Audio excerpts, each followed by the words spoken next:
दोस्तों, नमस्कार। जैसे ही स्वागत है आपके मेरे यूट्यूब चैनल में @SSC मोटिवेशन वीडियो में। जैसा कि अभी 3 या 4 दिन पहले आपने देखा था कि मैंने एक छोटी सी वीडियो क्लिप अपलोड की थी यूट्यूब में। तो उसमें बताया था कि आरआरबी, एनटीपीसी और एसएससी जीडी का हम संकल्प लिए थे कि हमें जब तक एग्जाम नहीं हो रहा तो 3 महीने मतलब 60 डे का चैलेंज लिए थे कि 60 डे हमें 10 घंटे पढ़ाई कंसिस्टेंसी से करना है और अपने माँ बाप जो भी लगा बैठे उनकी उम्मीदों पर खरा उतरना है। तो उसी के साथ मैंने आज सोचा कि क्यों ना हम स्टैटिक जीके की एक 20 या 25 मिनट वाली रियल सीरीज स्टार्ट करें जो कि कंटिन्यू 60 डे तक हम लोग करें। तो 60 डे में हमारी स्टैटिक जीके का एक अच्छा पूरा समथिंग पूरा पोर्शन कंप्लीट हो जाएगा स्टैटिक जीके का, क्योंकि हर एक एग्जाम में कंटिन्यूसली ऐसे स्टैटिक जीके का पार्ट पूछा जाता है, हर एक एग्जाम में पूछा जाता है। मैं बात करूँ आरआरबी एनटीपीसी की, है ना।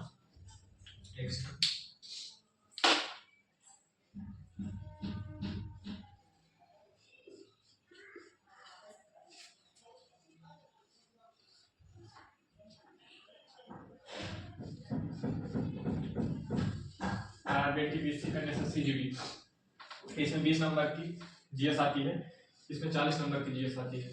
इसमें से 8 क्वेश्चन 7 से 8 क्वेश्चन पे स्टैटिक जीके पूछा जाता है। देख लीजिए कितना ज्यादा वेटेज है। एक तरफ मतलब लड़के सिलेक्शन से अगर जो रह जाते हैं तो स्टैटिक जीके ना बनने के कारण लोग सिलेक्शन से दूर रह जाते हैं। इसमें मोटा मोटा मान के चलिए इसमें भी 8 से 10 क्वेश्चन बने रहते हैं, 8 से 9 क्वेश्चन आरआरबी में स्टैटिक जीके बने रहते हैं। इसमें ज्यादा वेटेज रहता है हिस्ट्री का,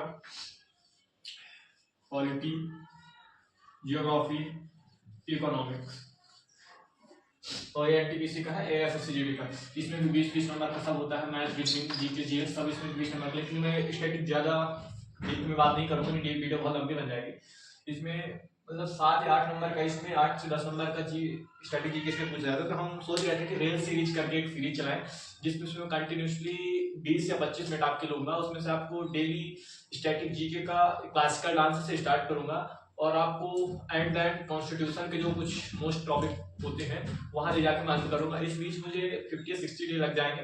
तो मैं यही चाहता हूँ आपसे कि आप सब मेरा इसमें सहयोग प्रदान करें, वीडियो वॉच करें, देखें, आपको हेल्पफुल लगे तो रिकमेंड करें, और जो उसमें त्रुटियां थोड़ी बहुत हों तो मुझे बताएं, मैं उसमें सुधार करूँ और मेहनत करूँ और अच्छे से अच्छा आपको प्रोवाइड कर सकूँ। हेलो दोस्तों, जैसा कि आप जानते हैं कि अभी फ़िलहाल आरआरबी, एनटीपीसी और एसएससी जीडी की वैकेंसी आई हुई है, तो उसमें स्टैटिक जीके का अच्छा खासा वेटेज होता है। तो मैं सोच रहा था कि क्यों ना एसएससी जीडी के लिए और रेलवे के लिए मैं स्टैटिक जीके का छोटा छोटा पोर्शन आप तक शेयर करूं। तो आज से हम शुरू करने वाले हैं शास्त्रीय नृत्य, क्लासिकल डांस की जो बेसिक है, क्लासिकल डांस का बेसिक आज से हम शुरू करेंगे। और कल से हम एक एक करके सभी डांस कहाँ मनाए जाते हैं, उसके कलाकार कौन है, किस कलाकार को कब कौन सा पद्म भूषण, भारत रत्न, पद्मश्री, कौन सा पुरस्कार, कौन सा अवार्ड मिला। क्योंकि हर एक एग्ज़ाम में एसएससी और रेलवे हर एक एग्ज़ाम में स्टैटिक जीके का अच्छा खासा वेटेज होता है, जिसमें से 2 या 3 क्वेश्चन क्लासिकल डांस से आते ही आते हैं। तो हम शुरू करते हैं इसमें। तो जैसा कि यहाँ पे लिखा हुआ, हेडिंग में लिखा हुआ है शास्त्रीय नृत्य विधाएं। शास्त्रीय नृत्य विधाएं, तो शास्त्रीय नृत्य के बारे में हमें जानकारी कहाँ से मिलती है? पहला तो पॉइंट तो हम इसमें लिखेंगे जो नाट्य शास्त्र है, नाट्य शास्त्र करके एक बुक है जिसके कवि रचनाकार कौन है? भरत मुनि। भरत मुनि जी द्वारा, भरत मुनि इसके लेखक हैं। नाट्यशास्त्र, नाट्यशास्त्र से हमें, नाट्यशास्त्र एक ऐसी पुस्तक है जिसमें से हमें क्लासिकल डांस के बारे में जानकारी मिलती हैं कि कितने क्लासिकल डांस हैं, कौन सा क्लासिकल डांस किस राज्य में किया जाता था। इसके लेखक भरत मुनि है। इसे आज के इसमें जैसे वेद होते हैं हमारे छात्र, जैसे पंचम वेद की उपाधि मिली है, पंचम वेद के नाम से भी इसे जाना जाता है। हालांकि इसे पंचम वेद कहा नहीं जाता, लेकिन माना जाता है कि वेदों में पंचम वेद, जैसे 4 वेद अब हमारे हैं, 4 वेद पहले से हैं, इसको एक मिला के पंचम वेद माना गया। तो अब इसमें हम देखते हैं कि जैसे क्लासिकल डांस की हमने बात की, क्लासिकल डांस होते कितने हैं, क्लासिकल डांस की संख्या कितने हैं? क्लासिकल डांस की संख्या हमारे 8 है। शास्त्रीय नृत्यों की संख्या कितनी? 8। लेकिन आपको कहीं कहीं 9 भी मिलता होगा। संगीत नाटक अकादमी, संगीत नाटक अकादमी द्वारा 8 माने गए हैं, लेकिन संगीत नाटक अकादमी द्वारा शास्त्रीय नृत्यों की संख्या 8 मानी गई है, लेकिन संस्कृति मंत्रालय द्वारा कल्चरल मिनिस्ट्री द्वारा संस्कृति मंत्रालय द्वारा शास्त्रीय नृत्यों की संख्या 9 मानी गई है, जिसमें से जो नौवा शास्त्रीय नृत्य है, नौवा शास्त्रीय नृत्य को अपन छऊ को शास्त्रीय नृत्य माना गया है। छऊ जो शास्त्रीय नृत्य से अर्ध शास्त्रीय नृत्य भी कहा जाता है। छऊ नृत्य जो है अर्ध शास्त्रीय नृत्य भी है। इतना तक आपको क्लियर हुआ। जैसे कि हमने शुरू से पढ़ा शास्त्रीय नृत्य विधाएं। शास्त्रीय नृत्य विधाएं के अंदर हम शास्त्रीय नृत्य विधाओं की हमें जानकारी कहाँ से मिलती है? अगर क्वेश्चन में पूछा जाता है शास्त्रीय नृत्य की जानकारी कहाँ से मिलती है, तो एक नाट्य शास्त्र पुस्तक है जिसके लेखक भरत मुनि है। और ये जो नाट्य शास्त्र है इसको हम पंचम वेद के रूप में माना जाता है। जैसे कभी कभी क्वेश्चन आ जाता है कि पंचम वेद के रूप में किसे माना जाता है, तो उसमें ऑप्शन दे दिए जाते हैं, तो उसमें एक ऑप्शन नाट्य शास्त्र भी रहता है। तो हमें नाट्य शास्त्र टिक करना है, क्योंकि नाट्य शास्त्र इसका सही आंसर है। उसके बाद शास्त्रीय नृत्यों की संख्या पूछी जाती है कि बहुत सारे एग्जाम में पूछा गया है कि शास्त्रीय नृत्यों की संख्या कितनी है, और वहाँ पे 2 ऑप्शन रहते हैं, एक रहता है 9, एक रहता है 8। तो शास्त्रीय नृत्यों की संख्या अगर पूछता है केवल शास्त्रीय नृत्यों की संख्या, तो वहाँ पे हम 8 को टिक करते हैं। लेकिन वहीं अगर पूछ देता संस्कृति मंत्रालय के अनुसार शास्त्रीय नृत्यों की संख्या कितनी है, तो हमको बताना है 9। संस्कृति मंत्रालय के अनुसार शास्त्रीय नृत्यों की संख्या 9 है। अगर पूछ दे कि 9वां कौन सा है जो भी नया जुड़ा है प्रेजेंट में, ये छऊ कब जुड़ा है? सन 2000 में जुड़ा है, जो कि सबसे वर्तमान का है। छऊ जो है शास्त्रीय नृत्य सबसे वर्तमान का है। छऊ को 2000 में जोड़ा गया है संस्कृति मंत्रालय द्वारा, लेकिन इसे अर्धशास्त्रीय नृत्य के रूप में जाना जाता है। इसे 2000 में जोड़ा गया, इसे अर्धशास्त्रीय नृत्य में जोड़ा गया है।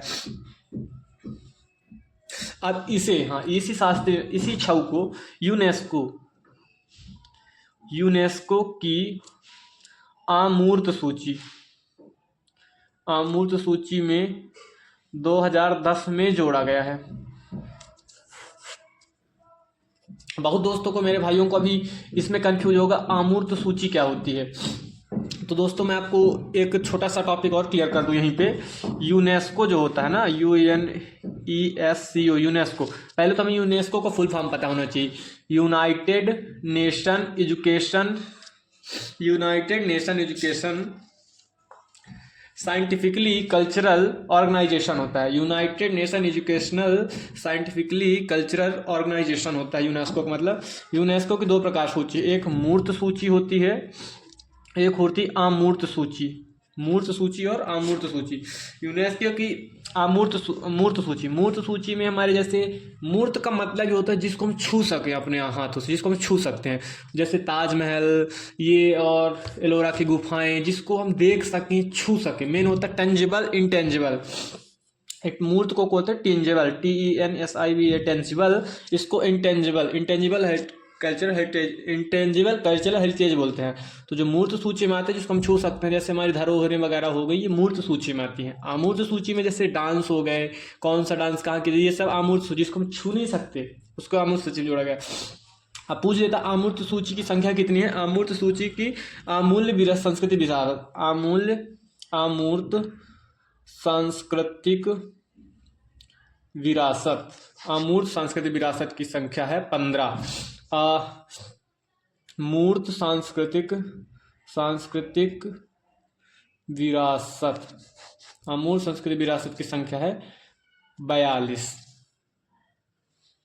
एक अभी फिलहाल अभी वर्तमान में जुड़ा है, तो 43 हो गई हैं, लेकिन पहले 42 थी।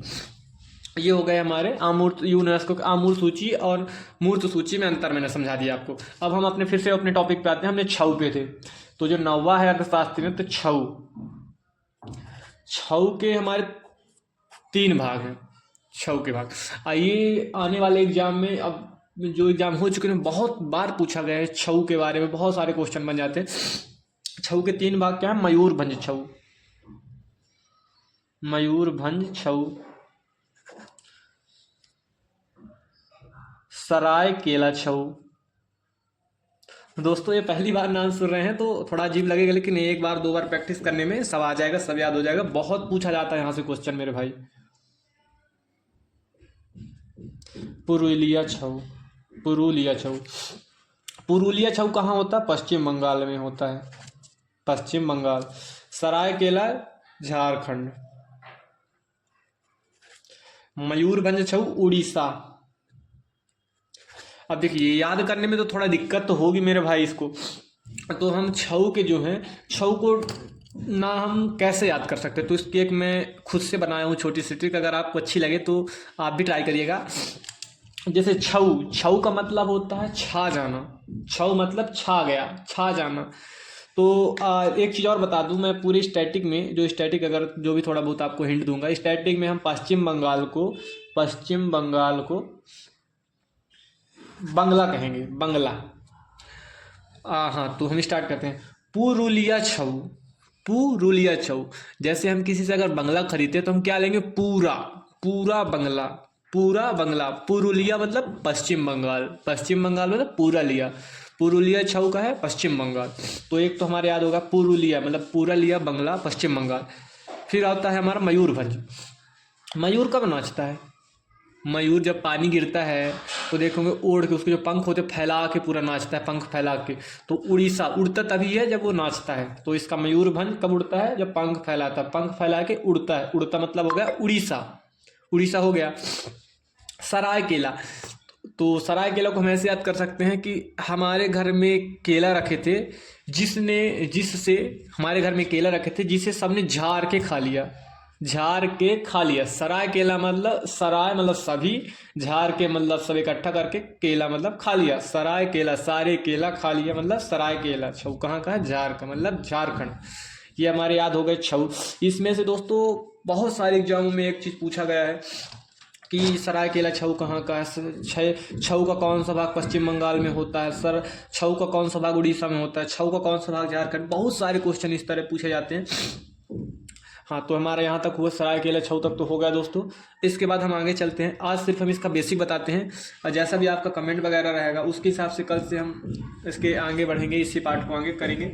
एक चीज़ मैं आपको और बता दूं, जो ये अमूर्त सूची में बता रहा था, जो अमूर्त सूची को बता रहा था, इसकी जो 15वीं है, 15वीं अमूर्त सूची, 15वीं अमूर्त सूची में गरबा डांस को जोड़ा गया है। गरबा, गरबा तो जानते ही हैं जिसको लड़कियां करती हैं ज़्यादातर, गरबा डांस। तो 15वीं अमूर्त सूची में गरबा को जोड़ा गया है। अब हम क्या करते हैं दोस्तों, इसको यहाँ से हम क्रॉस करके अब हम शास्त्रीय नृत्य क्लासिकल डांस के स्टेट जान लेते हैं कौन सा।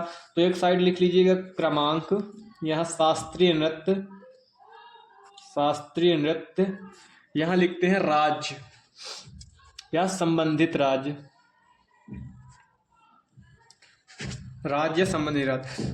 पहला राज्य क्या है, भरतनाट्यम। पहला है, हम क्या लिखते हैं, भरतनाट्यम, शास्त्रीय नृत्य भरतनाट्यम। भरतनाट्यम का संबंध किस राज्य से है, सीधे ऐसा आपसे ऐसा क्वेश्चन पूछा जाएगा, भरतनाट्यम का संबंध किस राज्य से है। तो इसको भी याद करने की हम ट्रिक बताएंगे, लेकिन अभी हम लिख लेते हैं, भरतनाट्यम का संबंध है तमिलनाडु से।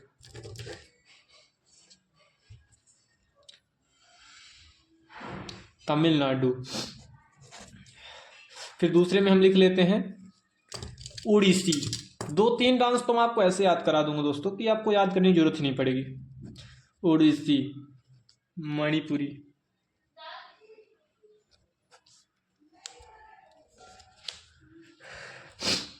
पहले हम लिख लेते हैं फिर आपको समझाते हैं। मणिपुरी के बाद कुचिपुड़ी, कुचिपुड़ी के बाद क्या है, कुचिपुड़ी। 5वां नंबर हम लिख सकते हैं कथक, कथक के बाद हम लिख सकते हैं कथकली, मोहिनी अट्टम, आधा होगा अट्टम, सत्रिया,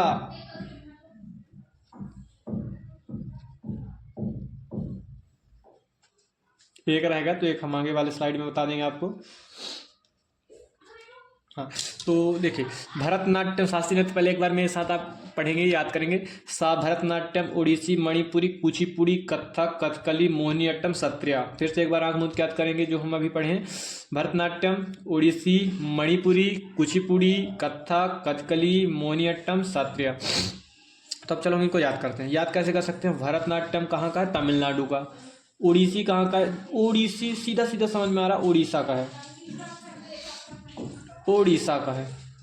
ओडिसी जो डांस है ओडिशा का है। मणिपुरी, मणिपुरी सीधा सीधा दिख रहा, मणिपुर का है, मणिपुरी मणिपुर का है। कुचिपुड़ी, कुचिपुड़ी आंध्र प्रदेश का है, आंध्र प्रदेश का है। कुचिपुड़ी आंध्र प्रदेश का है। कथक, कथक उत्तर प्रदेश का है मेरे दोस्तों। कथकली कहाँ का है? केरल का।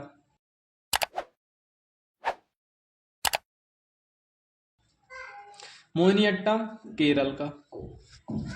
सत्रिया असम का। अब मैं ये तो सब कुछ बता देगा दोस्तों, आपकी किताब में भी आप देखेंगे तो आपको इतना मिल जाएगा, लेकिन मैं आपको क्यों करा रहा हूँ, कराने का एक बेसिक रीजन है। मैं करा इसलिए रहा कि मैं आपको एक छोटी सी ट्रिक है जो कि मैं आपको यहाँ बता सकूँ। ट्रिक ये है कि अब इसको याद कैसे करें। मेन शास्त्र ये जो स्टैटिक जीके होता है, ये समझने का चीज़ तो है नहीं दोस्तों, इसको समझ लो आप, लेकिन आपको याद ही करना पड़ेगा। बिना याद करे आप कर ही नहीं सकते कुछ। तो याद हम ऐसे कर सकते हैं, हम यहाँ से स्टार्ट करते हैं, मणिपुरी से, नहीं सॉरी कुचिपुड़ी से। हम कुचिपुड़ी से स्टार्ट करते हैं, ठीक है ना। कुचिपुड़ी कहाँ का है? आंध्र प्रदेश। ये बताओ कच्ची पूड़ी कौन खाएगा?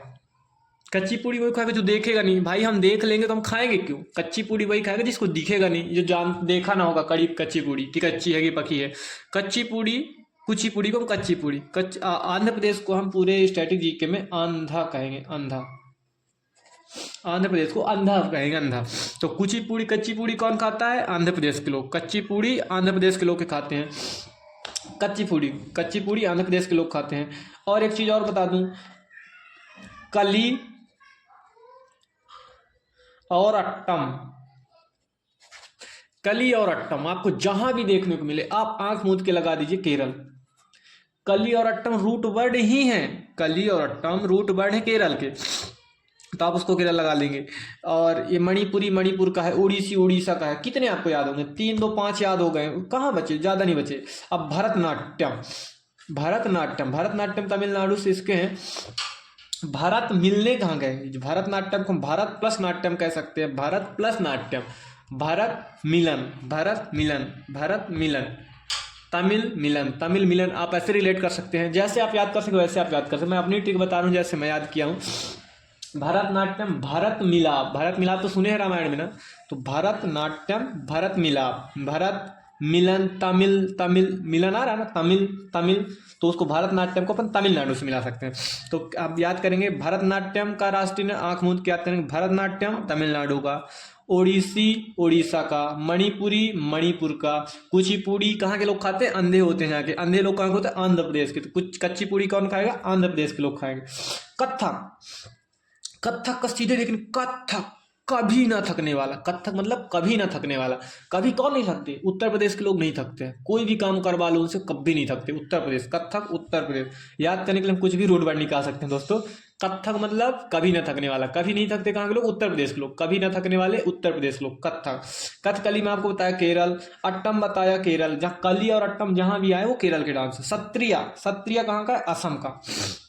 सत्रिया को हम ऐसे याद कर सकते हैं, आज सत्र, सत्र नया सत्र कहाँ हुआ? नया सत्र आज शाम से शुरू होगा, नया सत्र आज शाम से। जैसे सत्र कहते हैं, सत्र कब चालू होता है? आज शाम से। सत्र असम, सत्रिया असम, सत्र असम मतलब आज से सत्र चालू हो, जिसको हम असत्र को असम से कह सकते हैं। सत्रिया कहाँ का डांस है? असम का। अब इसके बाद आता है नौवा छऊ। छऊ, छऊ को तो अब दोस्तों आप जानते हैं, छऊ 3 जगह का डांस, 3 जगह का तो बताया था मैं। अब यहाँ पे बिना देखे आप बताइएगा, पश्चिम बंगाल का कौन सा है? झारखंड का कौन सा है? उड़ीसा, झारखंड कहाँ कहाँ के हैं? पश्चिम बंगाल पुरुलिया छऊ, पुरुलिया छऊ। झारखंड का कहाँ का है? सरायकेला, सरायकेला छऊ। उड़ीसा कहाँ का है? उड़ीसा का कौन सा है बताओ? मयूरभंज छऊ, मयूरभंज छऊ। यहाँ तक आप देखिए, तो देखिए आज ही हमारे जो बेसिक है हमारा यहाँ तक क्लियर हो गया। बेसिक हम इतना ही बताएं आज। अब इसके बाद जैसा आपका फीडबैक रहेगा कि आपको वीडियो पसंद आती है, आपके हेल्पफुल है नहीं है, उसके हिसाब से आप कमेंट करिएगा तो हम दूसरी वीडियो बनाएंगे। फिलहाल इतनी वीडियो डालेंगे। थैंक यू, और पूरी वीडियो को देखिएगा, आपको कुछ ना कुछ इन्फॉर्मेटिव वीडियो तो मिलेगा, क्योंकि मैंने बहुत मेहनत की है इस चीज़ को बनाने में। पहले मैंने खुद पढ़ा है, फिर उसके बाद मैं आपको बता रहा हूँ। मेरे बताने का मतलब यही है कि दोस्तों देखिए, किस पढ़ाते सब टीचर वही चीज़ पढ़ाते हैं, लेकिन किसी किसी के बोलने का तरीका, समझाने का तरीका किसी किसी को अच्छा आ जाए इंसान। मेन होता आप पढ़ें, चाहे जहाँ से पढ़ें, ये मैटर नहीं करता आप कहाँ से पढ़ रहे हैं क्या पढ़ रहे हैं, लेकिन आप सही चीज़ पढ़ें, लेकिन पढ़ें ज़रूर। इसलिए मैं ये वीडियो बनाया हूँ। ऐसी सीरीज मैं कंटिन्यू चालू रखूँगा जब तक रेलवे का एग्ज़ाम नहीं हो जाएगा। तो अगर आपको वीडियो अच्छी लगेगी तो आप देखिएगा, लाइक करिएगा, सब्सक्राइब करिएगा, कमेंट जरूर करिएगा कि वीडियो को कैसा लगा, कंटेंट कैसा लगा।